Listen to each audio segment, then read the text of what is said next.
ಸ್ನೇಹಿತರೆ ನಮಸ್ಕಾರ. ಊಟವಾದ ಬಳಿಕ 10 ನಿಮಿಷವಾದರೂ ನಡೆಯಬೇಕು ಎನ್ನುವ ಮಾತನ್ನು ನೀವು ಕೇಳಿರಬಹುದು.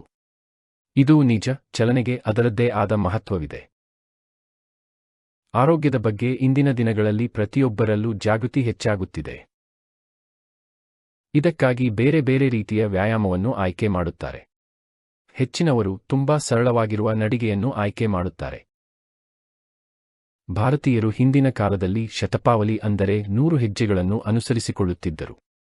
ಅಂದರೆ ಊಟದ ಬಳಿಕ 100 ಹೆಜ್ಜೆ ಎನ್ನುವುದು ಇದರ ಅರ್ಥವಾಗಿದೆ.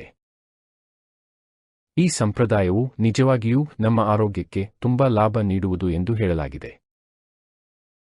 ಆಯುರ್ವೇದ ತಜ್ಞರ ಶಿಫಾರಸ್ಸಿನ ಪ್ರಕಾರ ನಾವು ತಿನ್ನುವ ಪ್ರತಿ ಊಟದ ನಂತರ ಕನಿಷ್ಠ 100 ಹೆಜ್ಜೆಗಳನ್ನು ನಡೆಯಬೇಕು. ಮಧ್ಯಾಹ್ನದ ಮತ್ತು ರಾತ್ರಿಯ ಊಟದ ನಂತರ ಈ ಅಭ್ಯಾಸ ಮಾಡುವುದು ಉತ್ತಮ. ಒಂದೇ ರೀತಿ ನಡೆಯಬೇಕು ಮತ್ತು ಅತಿಯಾದ ವೇಗದಲ್ಲಿ ನಡೆಯಬಾರದು.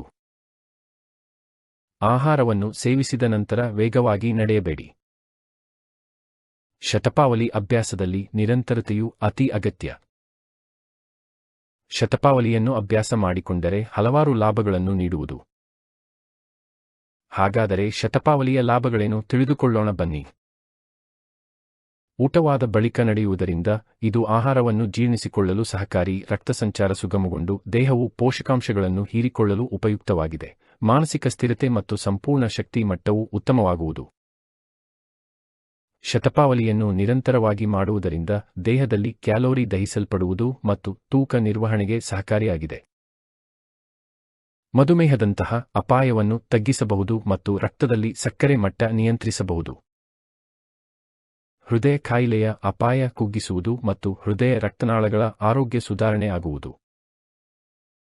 ನಡಿಗೆಯಿಂದಾಗಿ ಒತ್ತಡವು ಕಡಿಮೆ ಆಗುವುದು ಮತ್ತು ಮಾನಸಿಕ ನೆಮ್ಮದಿ ಸಿಗುವುದು. ಇದು ಉತ್ತಮ ದೈಹಿಕ ಚಟುವಟಿಕೆ ಆಗಿರುವುದರಿಂದ ರಾತ್ರಿ ವೇಳೆ ಗುಣಮಟ್ಟದ ನಿದ್ರೆಯೂ ಸಿಗುವುದು. ವಾಕಿಂಗ್ ದೇಹದಲ್ಲಿ ಟ್ರೈಗ್ಲಿಸರೈಡ್ ಮಟ್ಟವನ್ನು ನಿಯಂತ್ರಣದಲ್ಲಿಡುತ್ತದೆ.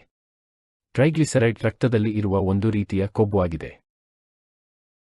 ಈ ವಿಡಿಯೋ ಇಷ್ಟವಾಗಿದ್ದಲ್ಲಿ ವಿಡಿಯೋ ಲೈಕ್ ಮಾಡಿ ಮತ್ತು ಶೇರ್ ಮಾಡಿ. ಇದೇ ತರಹದ ಉಪಯುಕ್ತ ಮಾಹಿತಿಗಾಗಿ ನನ್ನ ಯೂಟ್ಯೂಬ್ ಚಾನೆಲ್ ಅನ್ನು ಸಬ್ಸ್ಕ್ರೈಬ್ ಮಾಡಿ. ವಂದನೆಗಳು.